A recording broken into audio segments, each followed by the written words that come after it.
Is it on? Is it on, honey? Is this thing recording? Let me not do this to the TS.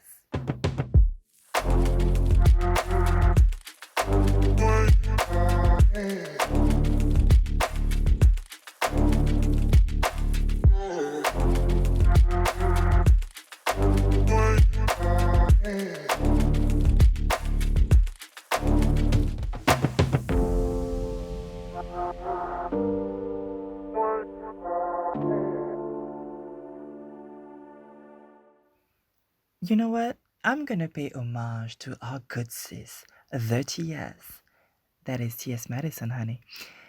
So, welcome YouTube land, Instagram land, Twitter land, Snapchat, Grinders, Craft, BGC, and last but not least, every single one of my bitches.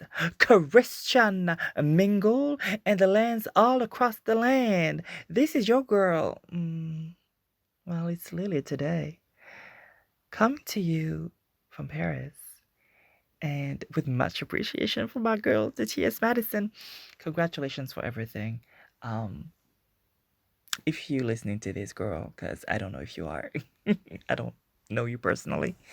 Actually, I have to tell you about how I learned about the TS.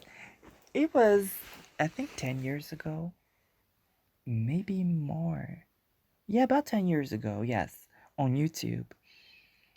There was a video of her where she was saying, well, she was telling folks about people not liking her for the way she spoke, for the way she presented, basically for not being a respectable TS.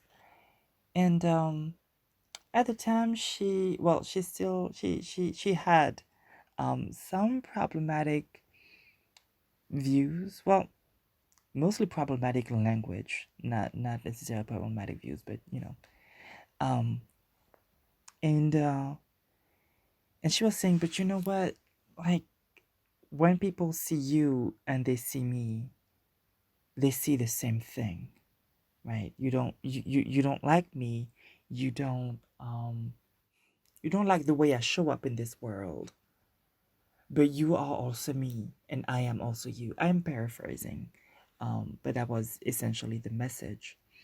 um and that very important message was naturally peppered with with the theatrics and the humor. And I watched that video. I don't know, like I was doing my face, I was doing my skincare and stuff, and I just stayed in the bathroom, um listening to her, like doing my skincare and all that stuff, and I fell in love. So yeah, I want to show my appreciation. And well, sis, T.S. Madison, if you're listening to this, then congratulations for, the achievements, the many achievements since then. Because um yeah, you were not on that very public journey that you're on now. Well, you were, girl, but in a different way, right? um yeah, yeah, that's I think that's amazing. And fuck respectability politics, fuck all the other stuff, and amen to growing, to learning, to be committed to actually like being a force for good, um and still have humor, and still be you. I love that. So anyway, this is not an episode about T.S. Madison. I'm just like showing my appreciation.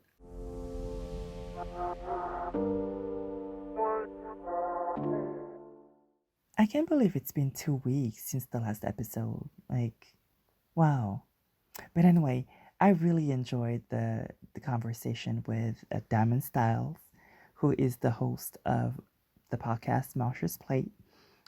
Go check out that episode, and if you are a patron, then you have access to the full episode on Patreon. And you know what? that is the best moment to let you know that I am on Patreon and that you can support me.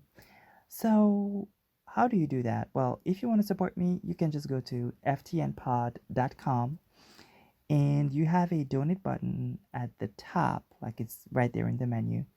And you can, donate one time, like just do one time donation of whichever amount you like. Or you could become a patron on Patreon. And to do that, you either also go to the website, ftnpod.com, and at the top, still on the menu, you'll see a Patreon button, which you can follow. Or you can go to patreon.com/ftnpod. FTN, like femme, trans, and noir, right? FTN pod. And once you're there, you'll see the different tiers. Um, and it starts at $2. Just $2, baby. That's a recurring amount, so there's more of a commitment there. But you can stop at any time, of course, right? And when you do that, when you support me on Patreon or with a one-time donation, that helps me actually do this, right? And also, I'm not gonna lie, I also feel allowed to do it. Um, yeah, the support I've gotten so far has mostly done that for me. Just it's like a green light to do this thing that is important to me, but like it feels good to know that someone out there is like, okay, I support this. Okay, I want this to be a thing. I want this to continue. And it doesn't need to be like backed by riches. Um, but yeah, just symbolically, it's a thing. So, other ways to do that, for free, right? You don't have to go to Patreon. You don't have to, um, PayPal or anything like that. There are free ways to achieve just that, and that's sharing the podcast. That's telling a friend about it. That's listening to it, right? That's saving episodes and then listening to them while you're on your bus ride to school, to work, whatever. Yeah, then that's completely free, right? Completely free, and also you can leave a review. I would greatly appreciate that. I don't think I have any reviews so far. I have to check, but I haven't seen anything. So it would be great. Those 5 stars would really help.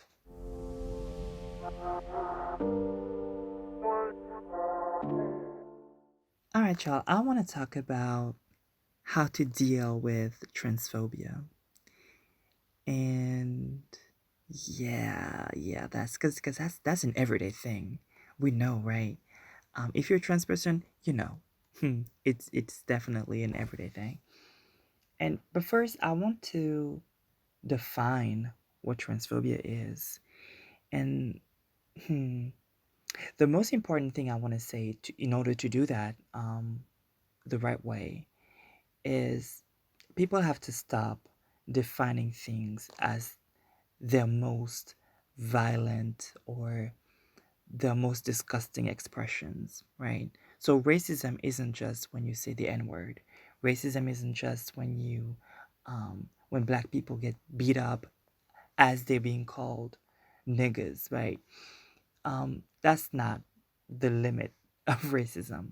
This is cowardly. This is an easy way to classify um, or to identify racism so that you don't have to do the work of really dismantling it where it does everyday harm, right? I'm giving that example because I think yeah, it's one of the common ones, and it also illustrates nicely what I'm trying to say here. So I'm applying that very same thing to transphobia. I don't want you to look at transphobia in terms of violence against trans people, stereotypically against trans women. That's not the the end all be all of transphobia. There's very benign, very um, subtle transphobia every single day. We talk about microaggressions. That's like, little remarks, um, the nice, nasty type of remarks. It's the comments about people's appearances. It's comments about another trans person, right? Because you could be telling me, for example, oh girl, oh you are so pretty, you are so passable. You are so passable. Not like this mm, over there, not like that funny looking um whatever, like insert whatever, like vowel thing. Um, right? That's not. You may think that you're throwing a compliment my way, but you're actually telling me that as long as I present in a way that you believe is acceptable, that you believe aligns with womanhood, then I am worthy of your respect or admiration or whatever. But those other people who are my sisters and brothers, those other people who are like me, are not deserving of that because of something they have no control over, or because um, they have not yet invested yet, as in, that's another microaggression, or because they haven't invested in surgery or whatever you believe is the thing to do, right? Um, that's a problem, right? That's also that's transphobia, right? Even if it's not directed at me, it's still targeting another trans person. And let's be real, if you have those types of standards, you're also applying them to me. I just happen to go through the filter and pass, but those standards still apply to me. Transphobia is also in appropriate questions. I mean, inappropriate questions, right? Um, like when people find out that you're trans and they're like, "Oh, um, so are you? Did you have the surgery? Um, so how does it feel?" All the sexual questions and the stuff, the type of stuff that you don't discuss with people. Like people don't talk about the genitals unless we are in a very intimate setting or we in the type of environment where it's encouraged to do so, right? But you don't talk about that with strangers that you have no intention of. Let's. Do I need to say all that stuff? Do I really need to say this? Um, y'all know what I'm talking about. But yeah, why these inappropriate questions are transphobic is because it's that sense of ownership I was talking about in the first episode, where people feel like, okay, you've opened yourself up um, to questions and probing and all that stuff because you decided to be trans publicly, or at least publicly enough that I know, right?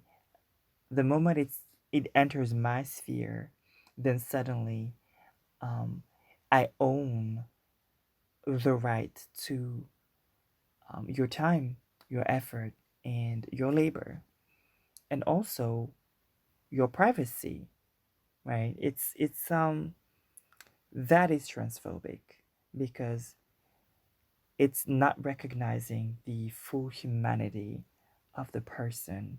It's believing that their very nature gives you access to them in whatever way that is. It doesn't have to be sexual. It doesn't have to be um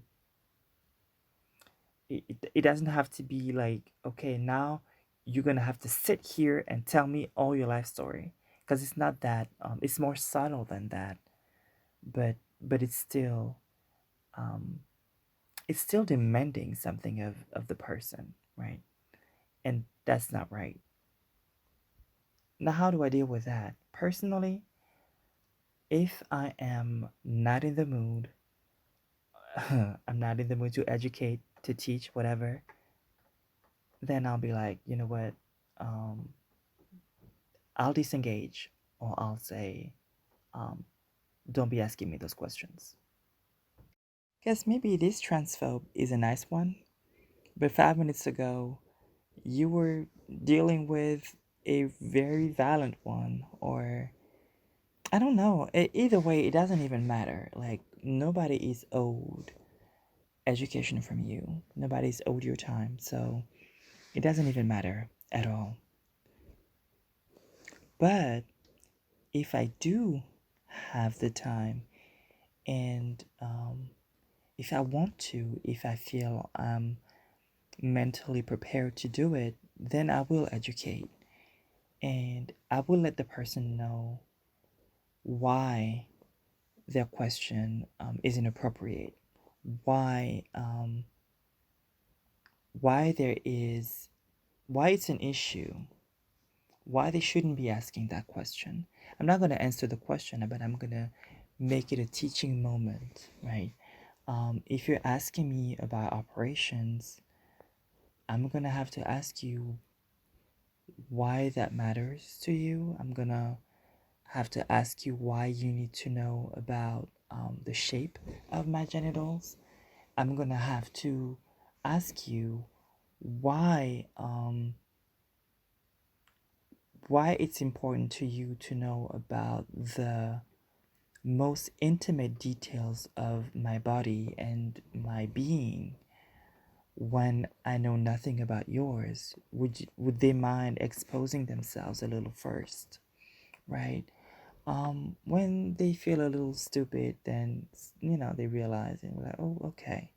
Unless they're actually like super entitled and they insist, and it it could go both ways, right? It could be, well, I'm just asking, and it's usually followed by something that lets you know that they do not view you as a full person, but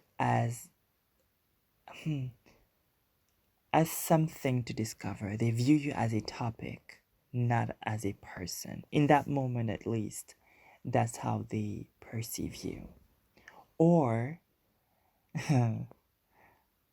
or it devolves into, a more violent encounter or a more disgusting encounter where you really realize that the person does not actually respect your identity and does not actually view you as who you say you are.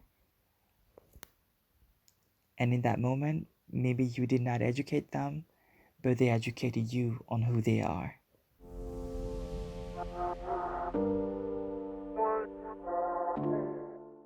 When it comes to this type of situation of, I want to call soft transphobia or everyday, ordinary, benign transphobia, um, there's something I want to say specifically to young trans folks who have, transitioned quite recently and who are eager to share the information that they're actually learning themselves with other people. I want to say this. All of us, absolutely 100% of us, were socialized in transphobia, right? And I'm talking about people in the West. All of us were socialized in transphobia, including you, right? And including me, including myself. I'm not trying to be special here. All of us. So what happens often with younger trans folks is, because you still have these ideas, you still have, well, internalized transphobia, because that's what we're raised with in this society.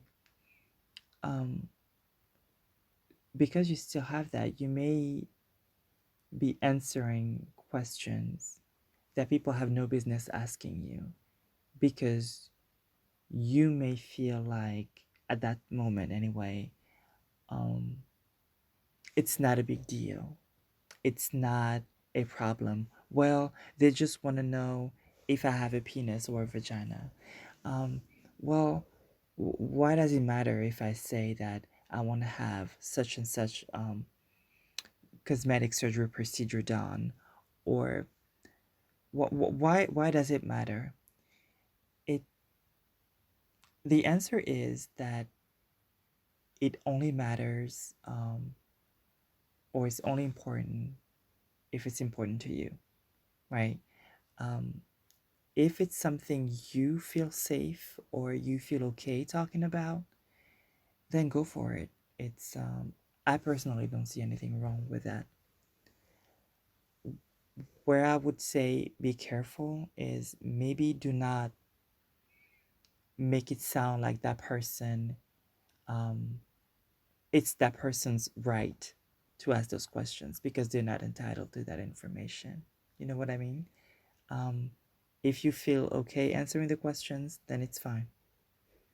But it doesn't mean that they should be allowed to ask other people these questions, right? We have to be aware of that. We have to be aware of where our own internalized transphobia um, pushes us to normalize some behaviors that should not be normalized, that behaviors that are actually harmful to people who are more comfortable with themselves or who are more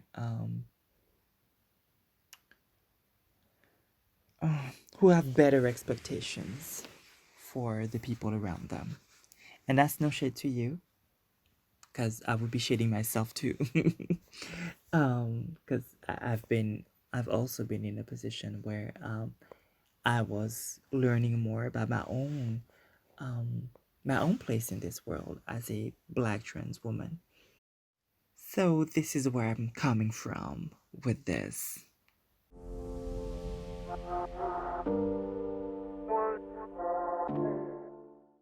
Now I want to address the more vile, disgusting, ugh, sometimes violent, and really, well, manifest form of transphobia.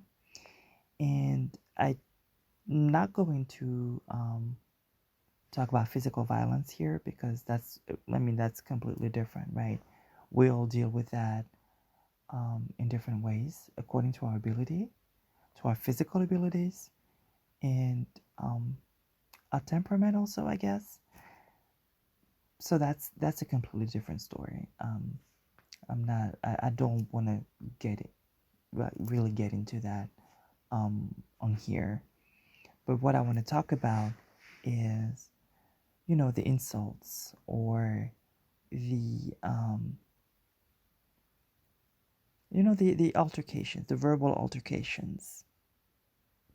I don't know if you guessed it, but this is coming from online conversations where, people with keyboard courage will tell you anything on social media.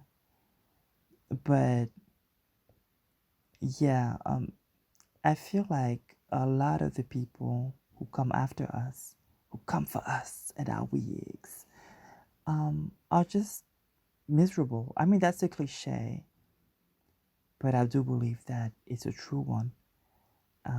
They are miserable people who are mad that we dare be so free. How dare we be ourselves? How dare we be so free?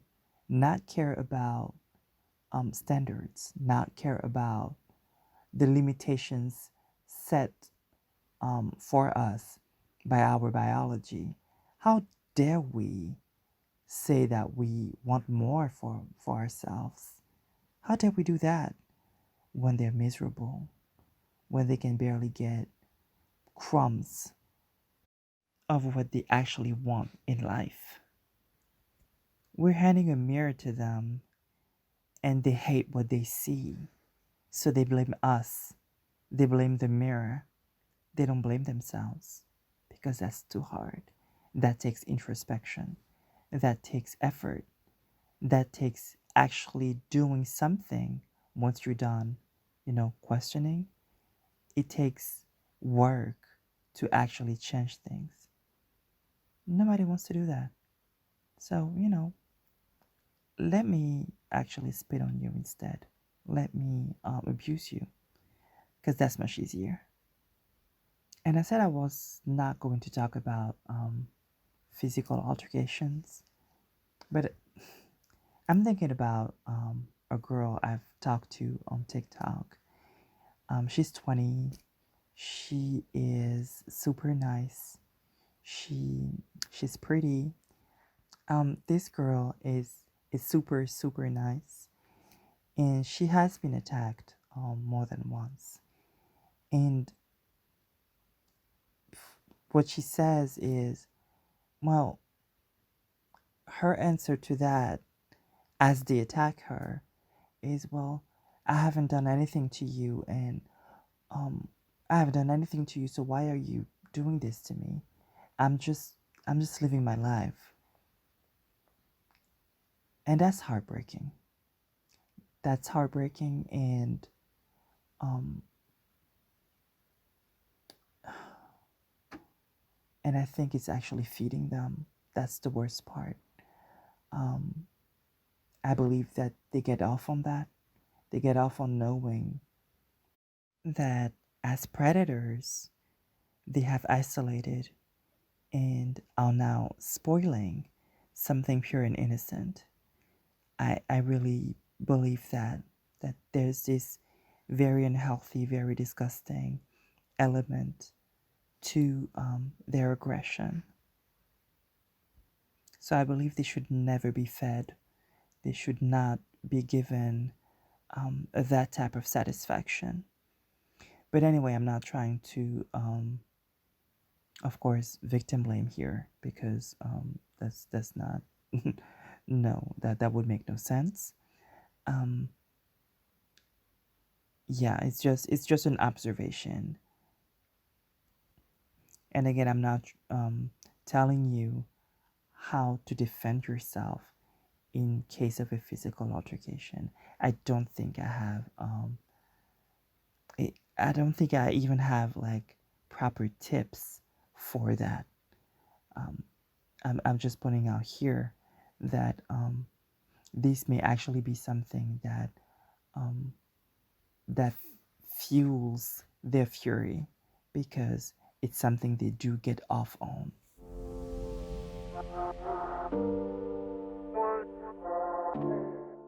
So, in antagonistic situations that are not physically violent, I don't think there are rules.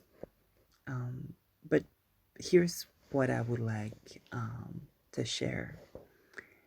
I think it's important to know who is talking to you and why they're talking to you and why they're talking to you in that specific manner. It's I find that there are people who are just obsessed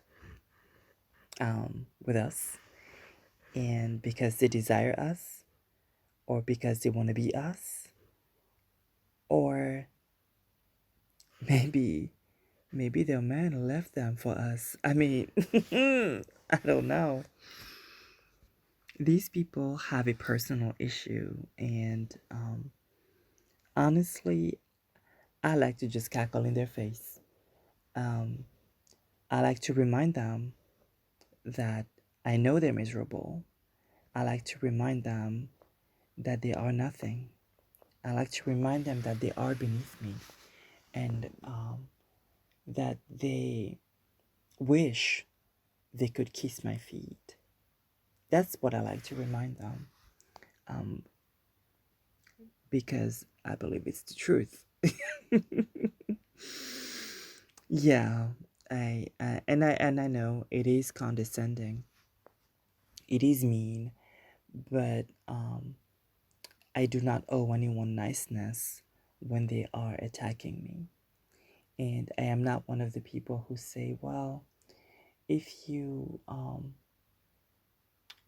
sometimes you say something and the answer is, well, see, that's why I don't like y'all anyway. But no, actually, I'm talking to you this way specifically because you were vile to me, right? I would have never said anything of the sort if you had not been vile first. So you cannot retroactively justify your hatred or your disgusting comments, like, because my response happens to be mean and maybe sometimes condescending, right? It doesn't work like that, right? It does not make sense.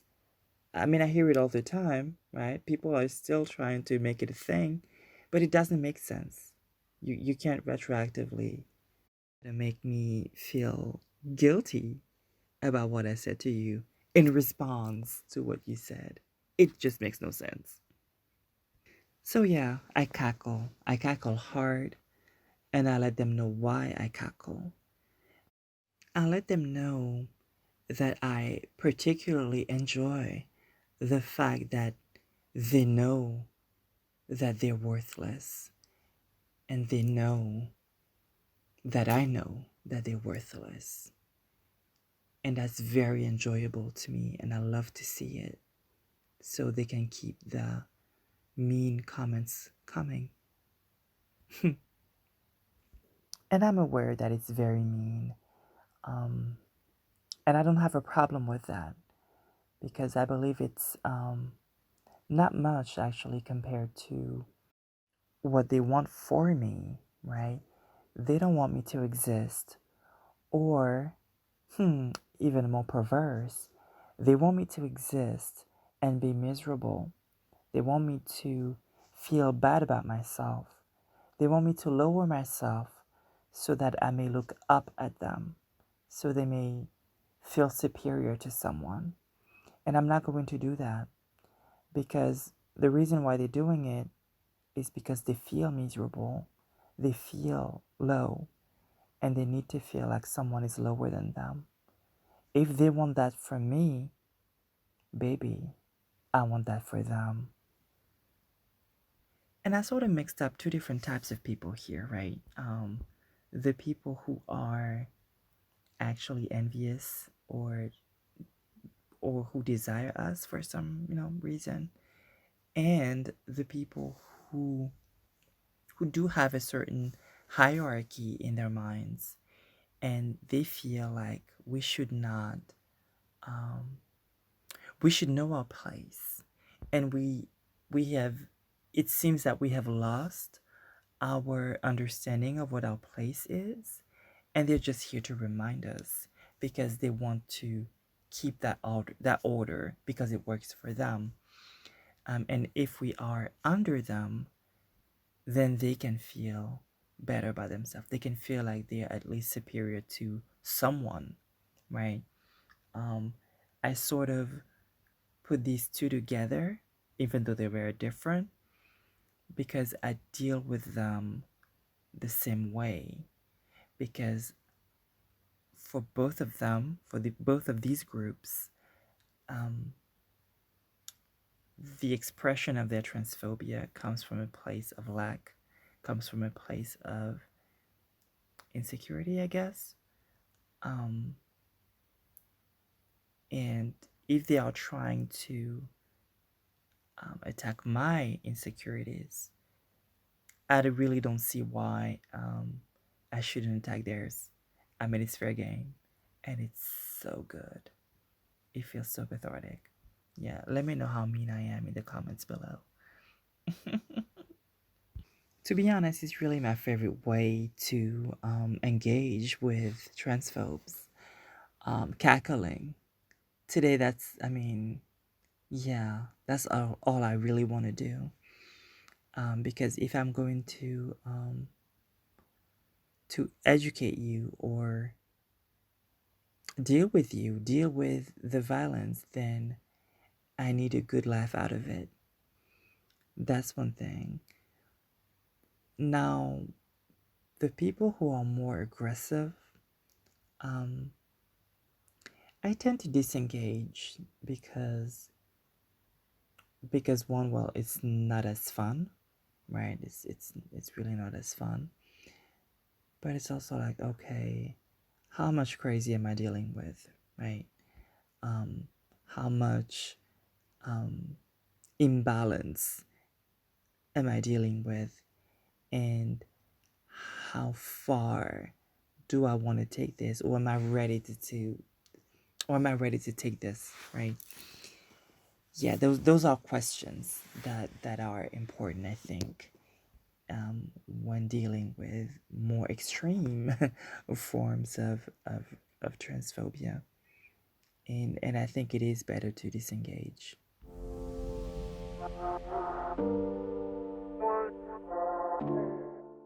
So there you go. Yeah, I mean, it comes down to cackling, y'all. cackling. Cackling is good for your health. And it's good to, as bug spray for the transphobes. You should really try that. You know what? I'm gonna end it here, and cause it's already getting long, y'all. I talk way too much. I talk way too much. And anyway, I want your suggestions. I want to know how you deal with transphobes, and if you think I'm mean, you know what? Don't tell me if you think I'm mean. I know I'm mean, and it's fine. I'm really fine with that. But um, if you have an issue with it, let me know why. Um, I'm actually open to hearing. It doesn't mean I will do anything to change it, um, because I will not police the way I react to people trying to traumatize me, or people trying to make me feel bad about myself.